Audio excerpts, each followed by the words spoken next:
revenge. For us. For us. For us. They say shame has a shape. Mine felt like the heel of my father's shoe, inches from my face. You and your child are dead weight, parasites, he screamed, so close I could smell the coffee on his breath and the old tobacco on his shirt. The clock in the hallway ticked loud enough to count each word. My son, Noah, sat on the couch with a stuffed dinosaur clutched to his chest, eyes wide, the way children look at thunder. My mother watched, hands folded in her lap, like porcelain waiting to crack. I didn't flinch. I didn't answer. My name is Lena Morell. I'm 31, a medical receptionist who keeps other people's schedules in order and also hide my own fear in neat, handwritten notes. I've learned to catalog my worry the way I catalog files, small, labeled, retrievable. But that night, the files scattered. The house smelled like lemon cleaner and old carpets. The lamp over the dining table cast long, tired shadows. Every sound felt amplified. The refrigerator's distant hum, Noah's small breathing, the scrape of my father's chair as he stood to stomp across the room. He planted himself in front of me, voice low and vicious in a way I hadn't heard since I was a child. "You think we owe you?" he spat. "You? After everything? You think you can just drag your problems into my home and expect gratitude? You and that child are a burden I refuse to carry." My mother's throat made a soft, practice sound, pity, or performance. The difference between the two is a detail only history understands. My brother Marcus hovered in the background. That entitlement softened into the casual expression of someone whose needs are always first. No one reached for Noah. No one held my hand. I felt something tighten under my ribs, not panic, not the kind that dries your mouth and makes your hands shake. A different cold, the kind you feel when a tally becomes visible. When you realize the polite phrase, "We're just helping," has been an account ledger with your name as the only entry. I thought about the months I'd worked double shifts, about the repairs I'd paid for when the heater failed, about the weeks I'd covered groceries while they sorted their finances. I thought about the stack of receipts I kept in a cereal box because there wasn't a drawer I trusted to hold them safely. My father's voice tapered off into a long, theatrical sigh. "Pack your things," he said. "Get out. We won't support freeloaders." Noah began to cry, not the wail of a child in pain, but the sharp, bewildered sound of someone whose world just flipped. I picked him up, felt his small heartbeat against my collarbone, and for a second, everything went very still. The hum of the fridge became a metronome. The clock ticked like a judge. I didn't shout. I didn't beg. I reached into my pocket and pulled my phone out. My hands were steady. I made one call. If a camera had been rolling, they'd later say I smiled before I spoke, not because I was happy, but because I had stopped pretending. Because the ledger in my head had numbers now, and numbers are stubborn. They can be verified. They can be proved. They can change ownership. You're watching True Revenge, where every betrayal gets what it deserves. I would say if this were a story on a screen. This wasn't the screen. It was my life. And to understand how one call silenced a house, you have to see every quiet payment, every unpaid debt, and every invisible act that had been holding this family together. The story didn't begin with that scream. It began long before, in envelopes, in bank notices, in small kindnesses that no one ever counted. But that night marked the end of silence. Before that night, before the words "dead weight" burned themselves into my memory, my life felt like a patchwork I kept repairing in secret, neat stitches no one noticed unless they looked closely. They never did. I moved back into my parents' house 2 years earlier, carrying nothing but a duffel bag, a divorce decree, and my 3-year-old son. The porch light flickered when I arrived, an omen I didn't recognize at the time. My mother hugged me with careful arms, like I was something fragile but inconvenient. My father didn't hug me at all. He stood at the doorway, nodding once, approval disguised as management. "You'll get back on your feet," he said, a sentence that sounded supportive, until I learned who was expected to carry what. I found a job as a medical receptionist at a small clinic across town. The building always smelled faintly of antiseptic and hand lotion, the kind nurses use after a long shift. My desk sat beneath a vent that hummed even when it was off, and the fluorescent light above me flickered just enough to make the day feel longer. But I loved the order of it, the routine, the way people softened when I remembered their names, their appointments, their stories. Every morning before my shift, I'd sit in my car, sipping cheap instant coffee, tracing my finger along the ridge of Noah's car seat as he slept. For a moment, I'd breathe. That was my ritual, 1 minute of stillness before reality resumed. At home, things were structured. My mother ran the house like a museum, everything polished but rarely touched. My father controlled the thermostat, the menu, the mood of the evening. My brother Marcus drifted in and out, a grown man with no job but an endless supply of excuses. The couch was his office. The fridge was his resource. The world, his entitlement. When I arrived there, broken from marriage and holding a toddler with separation anxiety, they welcomed me the way some people welcome rain. Helpful at first, inconvenient the longer it stays. Still, I tried to ease the weight. I cleaned after Noah went to bed. I cooked dinners on weekdays.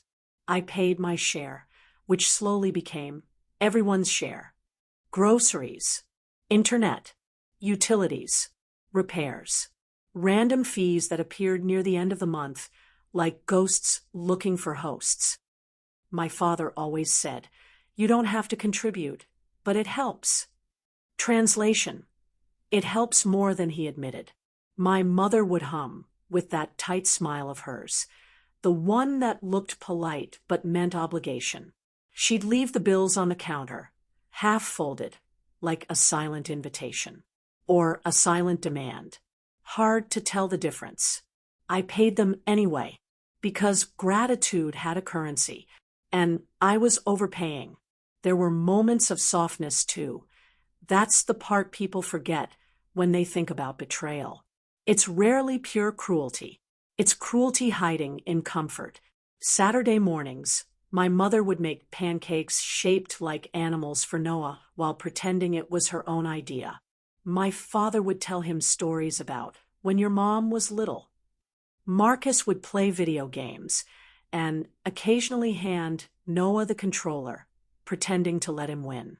Those moments made me believe we were healing, that this was temporary, that living under someone else's roof didn't mean living under someone else's shadow. But shadows stretch, especially when you ignore the light behind them. The first crack appeared the night the water heater broke. The repairman stood in the basement holding a rusted part, explaining what needed to be replaced. My father rubbed his temples dramatically. "It's too expensive," he muttered. "We'll have to wait." But winter was coming. Noah's showers were already short. The air cold. "I'll cover it," I said. My father didn't argue. My mother didn't protest. Marcus didn't look up from his phone. The repairman nodded, wrote the number down, and left. No one thanked me. Not really. They nodded like I had corrected something I caused. Looking back, the signs were there, in every unreturned favor, every quiet expectation, every moment where my generosity filled the silence where gratitude should have lived. The deeper truth: I wasn't living with a family. I was maintaining one. But I didn't know that then. I only knew the peace was fragile and depended on me. And like most things I depended on, it wouldn't last. The night everything cracked, it didn't start like a disaster. Most betrayals don't. They begin with small, Ordinary things, the way a chair scrapes the floor, the way someone exhales too slowly, the way silence grows a second too long. For us, it was dinner. My mother made roast chicken, the way she always did, perfectly browned skin, herbs pressed under the surface, the scent filling every corner of the house. Noah sat in his booster seat, swinging his legs under the table. My father unfolded his napkin with the ceremony of a man who believed meals were a performance. I was late, 15 minutes. Traffic, a last-minute patient form. An ordinary day. But ordinary days can become weapons. When I walked in, the chicken was already cut, plates served, steam curling upward like a warning I didn't recognize. My father didn't look up. My mother's mouth tightened. Marcus rolled his eyes. "You can't even show up on time for dinner," my father said, voice flat. Not angry, disappointed. The kind of disappointment that slices deeper than rage. I texted. I said quietly, "There was an emergency at work." Marcus snorted. "There's always something with you." I took a seat anyway, lifting Noah onto my lap when he reached for me. The chair creaked beneath us. My father's fork scraped his plate. My mother sighed. Long, dramatic, meant to be noticed. That's when I felt it. The shift. The air getting heavier without changing temperature. The room shrinking. The silence sharpening. My father set down his fork. "We need to talk." I knew that tone. The preamble to judgment. He didn't look at me when he spoke. He looked at the table, the wall, the window. Everywhere but my eyes. "Your bills came in," he said. "The water, the electricity, the mortgage, all higher again." My stomach tightened. "I paid them. Like always." "That's the problem," Marcus muttered. My mother leaned forward. "Lena, you've been slipping." "Slipping," I repeated. "You're behind on your share," my father said. The room tilted. My share. I paid more than my share. I paid everything. I paid the utilities, and the groceries, and the car insurance, and the... He cut me off with a sharp motion of his hand. "Don't exaggerate.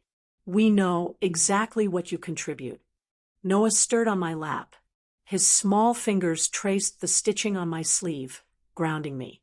My father's voice rose, low but seething. "You think we don't notice how much you cost this household?" It shouldn't have surprised me, but it did.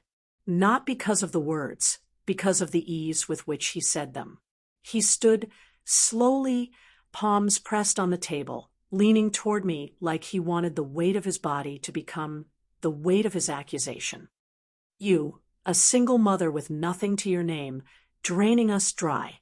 You think we owe you comfort, security, a place to stay."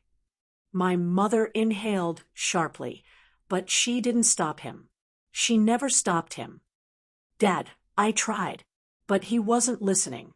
You're dead weight," he whispered. "You and that child."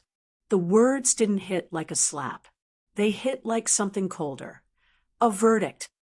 For a moment, the world narrowed to the sound of Noah's breathing against my chest.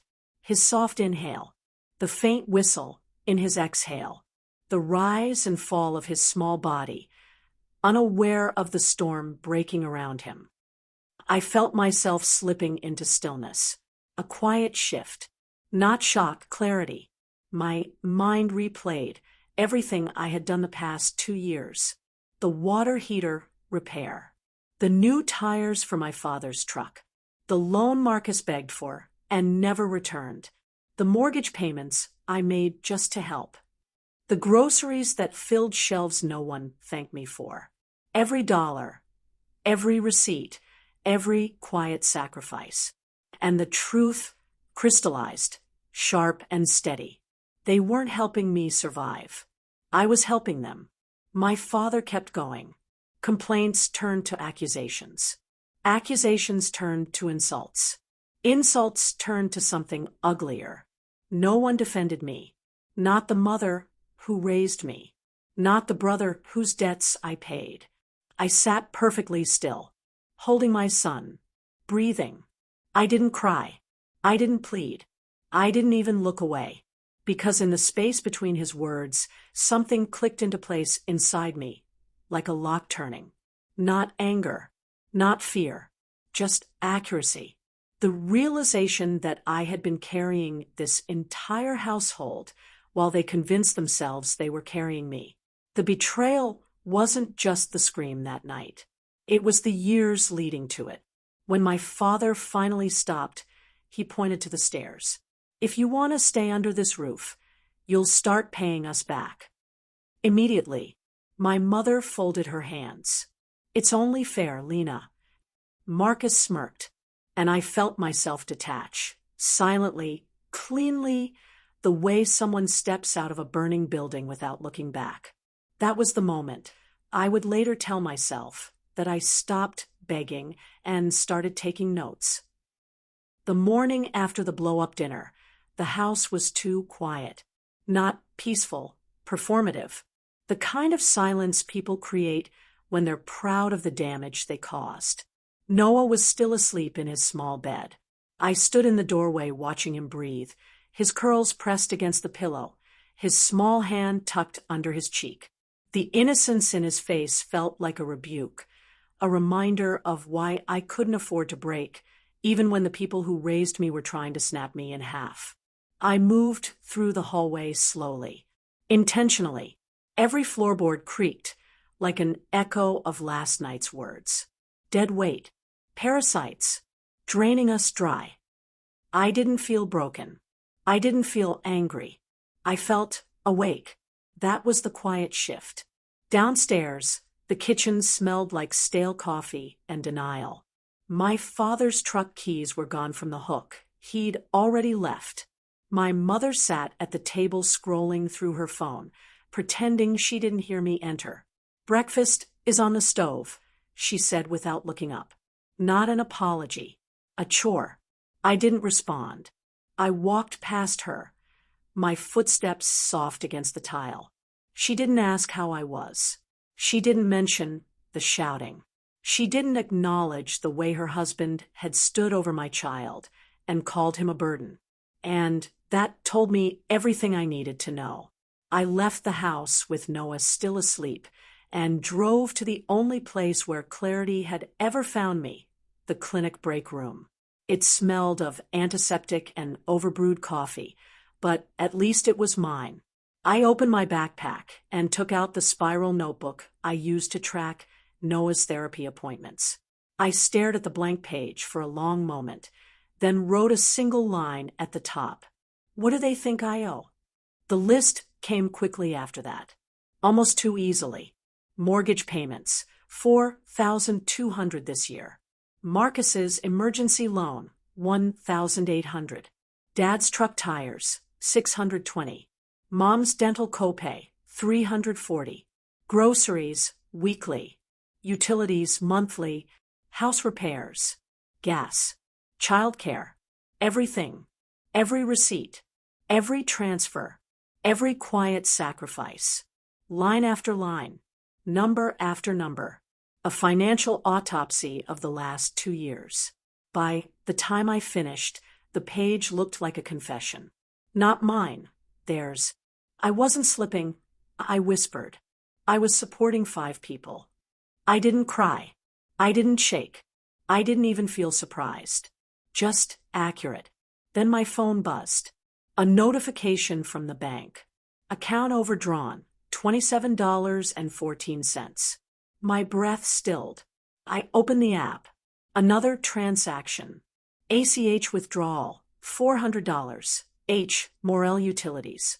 H. Morel. My father. He had set up his utility bill to draft from my account. Without asking. Without acknowledging. Without hesitation. My pulse didn't spike. My throat didn't close. I just stared at the screen as a single sentence assembled itself inside my mind. They weren't supporting me. They were siphoning me. I opened my email. Searched authorization. Searched utility. Searched mortgage. Searched Marcus. The truth surfaced easily, like it wanted to be found. Attached to my bank profile were 3 recurring payments I never approved. 1. Household utilities, Dad. 2. Car insurance, Mom. 3. Loan payment, Marcus. All under my name. All automated. All hidden in family accounts. Not accidents. Not mistakes. Intentional extraction. The kind Grandpa Joe would have identified in seconds. The kind an abuser calls help. My hand tightened around the phone. Not from anger, from clarity. I wasn't their burden. I was their infrastructure. The realization didn't break me. It organized me. By noon, I had moved to the clinic's empty exam room. Lights dim, laptop open. The glow lit the stainless steel tray beside me, reflecting a pale, cold shimmer. Sensory details felt louder. The hum of the air vent. The distant ring of the front desk phone. The tick-tick-tick of the wall clock. Every sound sharpened into focus as I opened each bank statement, each credit card summary, each transfer history. I created digital folders. Folder 1, unauthorized drafts. Folder 2, household bills I paid. Folder 3, Marcus debts. Folder 4, mortgage records. Folder 5, voicemails from Dad. Each document was a truth they assumed I'd never find. Each receipt was a betrayal they assumed I'd never question. By 2 p.m., I had a timeline stretching 2 years back. Patterns appeared. The months I struggled most, their withdrawals were highest. The weeks Noah's medical appointments doubled, my father increased the shared expenses. The month I fell behind, my mother added her phone bill to mine. It was stunning. Not the cruelty, the consistency. They had built a system around me. A system they expected me to maintain forever. But the worst part wasn't the money. It was the messages embedded between the numbers, the quiet entitlement, the assumed ownership, the belief that I was built to carry them, that I existed to absorb their failures. When I reached the last document, a joint insurance renewal with my name forged, something inside me settled. Not anger, not grief, calibration, a shift towards something cold and steady, the kind of focus you gain only after someone has tried to convince you your worth is debt. I closed my laptop, the click echoing in the small exam room. It sounded final. It sounded like the beginning of the end. I whispered to the empty room. Truth isn't enough. I want balance. And for the first time in years, I felt the ground under me. Firm. Solid. Mine. I drove home slowly that evening, the sun low against the horizon, turning the clouds into thin red streaks. It looked like a warning painted across the sky, or maybe a promise. Noah sat in the back seat humming to himself, unaware of the quiet machinery starting to turn inside me. When we pulled into the driveway, my father's truck was still gone. Good. I needed space, silence, and room to think. Inside, the house smelled of detergent and something metallic, maybe the leftover tension from the night before. My mother passed me in the hallway without speaking. She didn't ask where I'd been. She didn't ask how I was. She didn't ask about her grandson. To her, this was normal. To me, it was data. I settled Noah with his crayons upstairs, then returned to my room and locked the door. I sat on the floor beside the nightstand, pulled out my laptop, and reopened the folders I'd built earlier. Everything was there. Everything I needed. All the proof they didn't think I had the intelligence or courage to gather. But documentation wasn't the plan. It was the foundation. I picked up my phone and scrolled through my contacts until I reached a name I hadn't called in years. Aunt Marie, Dad's sister, former paralegal, the only person in this family who ever told me the truth. I hesitated, not out of fear, but the weight of inevitability. Then I pressed call. She answered on the second ring. Lena. Her voice was gentle, surprised, almost relieved. What's wrong? I didn't cry. I didn't break. I didn't even tremble. I need help, I said. Legal help. There was a pause the length of a heartbeat. Then, tell me everything. I did. Quietly. Precisely. Like an autopsy of the last 2 years. She didn't interrupt. Didn't gasp. Didn't pity. When I finished, she exhaled slowly, a long, steady breath that sounded like someone closing a door for the last time. They've built a fraudulent dependency structure around you, she said. What they're doing is illegal, and you don't need their permission to walk away. Her certainty steadied me. What do I do? I asked. 3 things, she replied. Her voice sharpened, professional now, ruthless in its clarity. First, freeze every account tied to them. Today. Second, document the withdrawals with timestamps and build a chronological file. Third, file a cease and desist for financial exploitation. A quiet, surgical path. No yelling, no theatrics, just boundaries enforced with law. And Lena, she added softly, don't warn them. Silence is your leverage. A strange calm washed over me, not relief, not victory, just alignment. Everything was finally in place. I wasn't looking for revenge, I said aloud after the call ended. I was looking for accountability. And now that I had a plan, nothing in that house, not the quiet, not the tension, not the history, could hold me anymore. Revenge didn't begin with a confrontation, or a scream, or a slammed door. It began with a click, the sound of me freezing every account tied to my father's name. Utility drafts, shared bills, Marcus's loan autopay, the car insurance they slipped under my profile. All of it, each disabled transaction, felt like a thread snapping. Quiet, clean, final. By noon, their entire system, the one they built on my back, collapsed. At 12:17 p.m., my father's gas bill bounced. At 12:22, the electric company sent him a notice. At 12:45, the mortgage draft failed. At 1:03 p.m., my phone rang. Dad, then Mom, then Marcus. I let every call ring out in silence. Power through stillness. The one thing they never expected. By 2 p.m., 3 voicemails waited for me.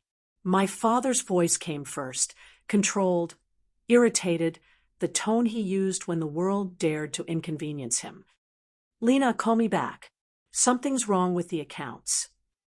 Wrong. Not illegal. Not unauthorized. Just wrong for him. The next call came 20 minutes later, angrier this time. You better pick up this phone. The mortgage failed. Fix it. As if I'd tripped a wire. As if the burden was still mine. The voicemail after that broke through the last illusion. You think you can just walk away? You need us. You always have. I almost laughed. Instead, I added the recordings to my folder. Proof of coercion. Proof of financial control. At 3 p.m., Aunt Marie called. Ready? She asked. I was. We met at her friend's small legal office downtown. Beige walls, fluorescent lights, the smell of old carpet and toner. Nothing glamorous, nothing dramatic. But as I handed over my laptop and watched her open the files, something inside me settled. I wasn't afraid. I wasn't hesitant. I wasn't even angry. I was accurate. She scanned the documents with the speed of someone who'd spent decades preparing cases just like this. They're in serious trouble, she said finally. Your father used your account as a primary payer for household debt without your signature. Your brother exploited a family loan loophole, and your mother allowed forged authorizations. She turned the screen toward me. You have enough for a financial exploitation case, and for an immediate cease and desist. I nodded, silent. Steady. She drafted the documents with surgical precision.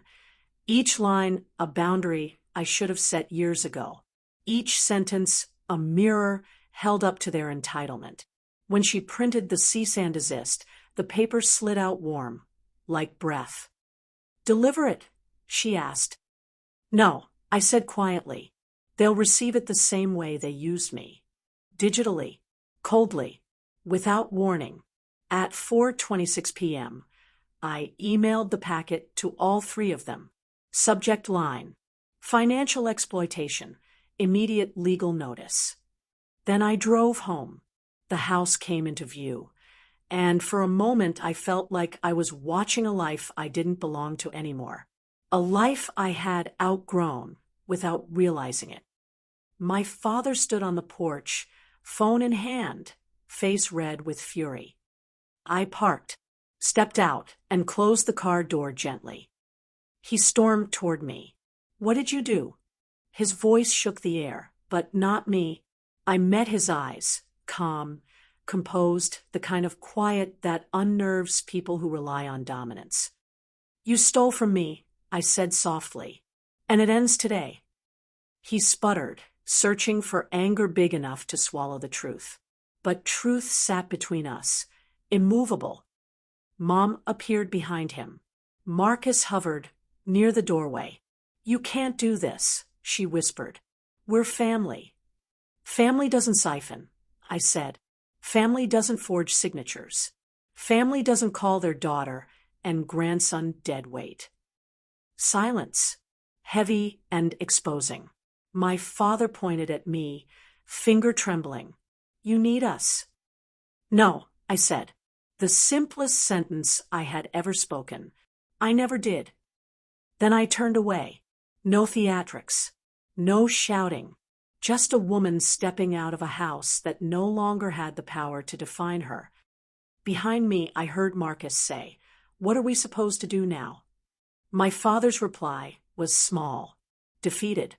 I don't know." The system they built collapsed in a single day. Not because I destroyed it, but because I stopped holding it up. They called it betrayal. They called it abandonment. They called it cruelty. But they were wrong. They called it karma. I called it closure. The house was quiet when I drove away. Not the kind of quiet that follows a storm, but the kind that follows truth. Truth has a weight, and once it drops, nothing stands the same. I moved into a small apartment on the other side of town. Nothing fancy, just warm light, quiet evenings, and a room for my son that finally felt like his. The first night there, the silence didn't scare me.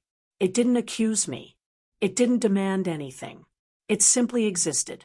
And for the first time in years, so did I. I kept expecting guilt to creep in. It never did. Instead, a strange peace settled over me. Soft, steady, earned. The kind of peace that doesn't ask you to shrink to fit inside someone else's expectations. Aunt Marie checked in often. She said the case moved quickly. It always does when the evidence is clean and the entitlement is loud. My father tried to contest the cease and desist. He failed. My mother stopped calling after her message bounced back for the fourth time. Marcus removed me from every group chat, as if erasing my number would erase the consequences. They were still in the same house, but it wasn't theirs anymore. Not really. Not emotionally. Not financially.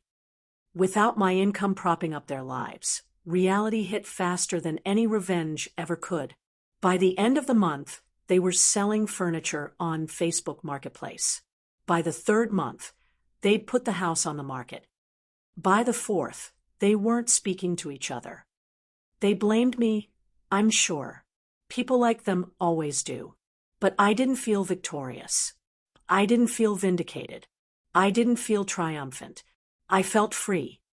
I started journaling again, something I hadn't done since college. Most entries were simple observations. My son laughed in his sleep. The laundry smells like lavender again. The silence is gentle now. Small things. Real things. Things I never had room for when my life was a financial drain disguised as loyalty. Some days, I still hear my father's voice telling me I was dead weight. But the words don't cut anymore. They remind me of how far I walked. Remind me of what I survived. Remind me that blood ties mean nothing without respect to bind them. I used to think leaving made me selfish. Now, I know staying would have made me disappear. One evening, months later, my son tugged at my sleeve and whispered, "Mommy, you're smiling." I hadn't realized it. Peace can be quiet like that. Gentle, patient, almost shy at first. But it grows. And standing there, sunlight stretching across our living room floor, I understood something final. Peace wasn't loud. It was earned. This was true revenge, where pain becomes purpose.